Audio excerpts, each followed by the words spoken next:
men and women should not mingle always.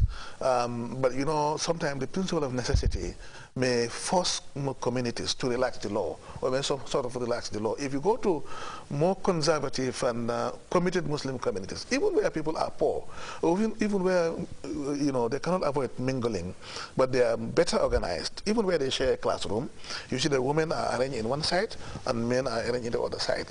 When they are in the bus, they share the same bus. Women are sitting at the back, men are sitting at the front. When they come to the bus station, also there's a special place, like the way we do in our mosque here. Even in schools, some schools. Yeah. The school I was Munazamat, good. Men have their own side. Very good, yes. Women have their own yes, side. Yes. Yeah. And regardless of our economic or developmental status, I think we can still better organize our society as Muslims to make sure that this principle of Islam is applied. So you can hardly rely on the principle of necessity to justify the level of you know, confusion and intermingling that happens in our society. It is not a you know, a result of necessity, but I think it's an attitudinal problem. Okay. Someone asked me this question. He said, Islamically, it is haram to look at women naked, right? He said, but in the society we live where, you know, girls are dressed naked virtually on the street walking, he said, you can hold onto your eyes and start walking on the street. Of course, if you do that, you will be taken to be a mad person. He said, what do you have exceptions there for people who are not, you know, who don't have the will to do that? Let me remind him, it is haram to look, not only to look at women naked, even at men naked. Awra, you cannot look at awrat. Islam is not Islamic. But of course, what we see today, because of the crisis in our identity, we are suffering from a serious crisis in our identity. We are neither real Muslims, at least in the way we appear and we relate to our order, we conduct our social life. Neither we are also people of other, how do you call it, religious denominations, because of the confusion that we witness, you know, in the way that we conduct our life. But what can you do if you're living in a so-called westernized communities, societies like our own one? You have to go out to school.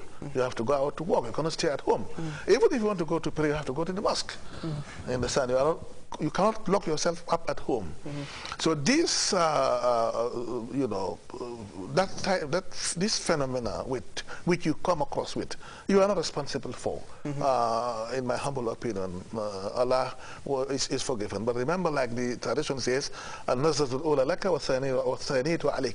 you met a almost halfway naked woman on the street.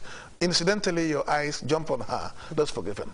But if you look at if your eyes, you know, catch up with her or caught up with her, and you got attracted, you know, naturally, and then you gave another look, another sharp look, and look again, and then you started, oh, it's because of necessity, or it's because of Shaitan. It's not Shaitan, it's not necessity, it's because of you.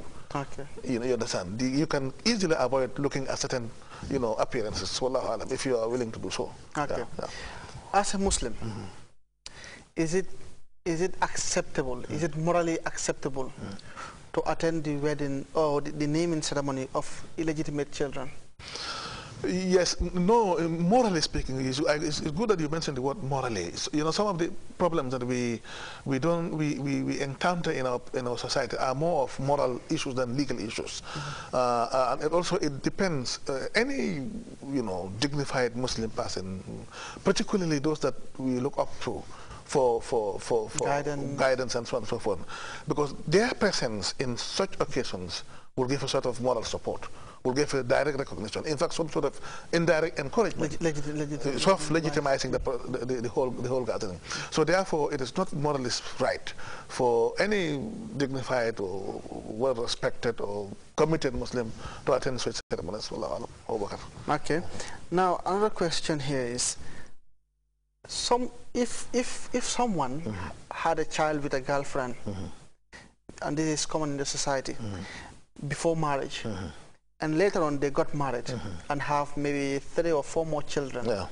Now, naturally, what will happen is, after the marriage, the case of the first child is usually hidden. Yes. Do you understand? Yeah, yeah. Now, after the death of the man, you know, when the inheritance is about to begin, you know, those who don't know, the Qadis and the scholars will consider all these children as legitimate children. Yeah. Now you'll have some people in the same community, in the same household sometimes, who will know the fact, but will keep the fact quiet. themselves quiet and allow the sleeping dog lie. Now, what is Islam's take on that? Well, you see, that is a very, very big problem in our society, and a typical Gambian will remain quiet, saying, well, because it's not my business. Well, I don't want to be sort of confusion, to cause misunderstanding. But the truth must be told. And sometimes this particular attitude could lead the imam or the qadi or the distributor or the one that comes to conduct the miras into a big problem. But of course, if it happens that way, that the inheritance is conducted in which they included the illegitimate child, is done out of ignorance. And whatever a person does out of ignorance, out of ignorance, not necessarily ignorance of the law, but out of ignorance of the fact on the ground, the person is going to be forgiven, inshallah. But it is therefore very important, and that is why people who come, who are invited, particularly imams, the qadis, and the ustazs that come to conduct miras, before they shouldn't jump to the conclusion. They must take their time. They must ask, keep on asking, to ensure that they're given the facts are presented to them correctly, so that they are not led into mistake. But if and another thing that I want to say is this: what was haram yesterday will continue to be haram forever, and what is halal today will continue to be halal forever. In other words, the child that was born out of wedlock is an illegitimate child. There's no way, there's nothing that you can do to turn around that situation. But those that are born after marriage, these are legitimate children. There's no way that they can turn around that situation. And that is why sometimes you see some of our people in our society, they get into big mistake by saying that, by sort of rejecting their own legitimate children. In fact, some of them will go to the extent of writing that they should not inherit from their property, which is wrong, completely wrong against the teaching of Islam. Inheritance is God-given. It's a God-given right, based on the blood relationship, on the kinship relationship. So therefore, you don't have the right to deny your legitimate child from inheriting you, and likewise, nobody has the right to include illegitimate child in the inheritance of his property. Okay, there viewers, what we'll do now is to take our first break. Inshallah, when we come back, we'll open you the line so that you can ask them. You can call and ask your questions pertaining to our subject of discussion. And please, would like our dear viewers to restrict themselves within the confines of our discussion. We'll take this break now.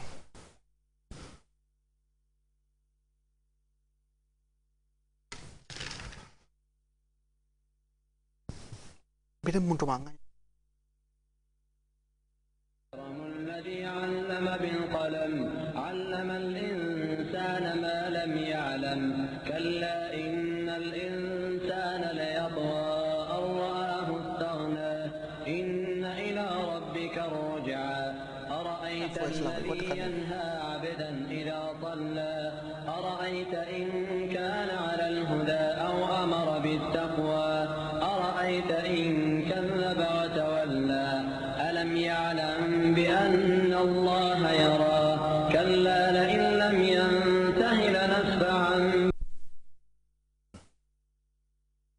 الحمد لله رب العالمين والعاقبة للمتقين ولا عدوان إلا على الظالمين. Welcome back there viewers, and inshallah the numbers you can call to ask questions pertaining to what we are discussing today, as we said earlier, is 437-3910 for those of you outside the country, 00220-437-3910, 437-3910, and for those inside the Gambia here, the only number you can call is 437-5905, 437-5905. We continue with our questions, Ustaz. Now, the last question I asked is inverted this time around. If a man asks his wife to remove her veil or to refuse an Islamic injunction, what should that wife do? No, the woman should not follow, because remember the famous principle of Islamic jurisprudence that la ta'ata li makhluqin fi ma'asiyati al-khaliq. Ma kana li mu'minin wa la mu'minatin idha qada Allahu wa rasuluhu amran an yakuna khayran min amrihim. A good believing person, has no right to defy God's orders, God's order. Once Allah or the Prophet of Allah says, do it this way, you must do it that way. And therefore, the human person has no authority whatsoever, to impose his own will or his own desire or his own liking against the teaching of Islam. In other words, man has no right, has no power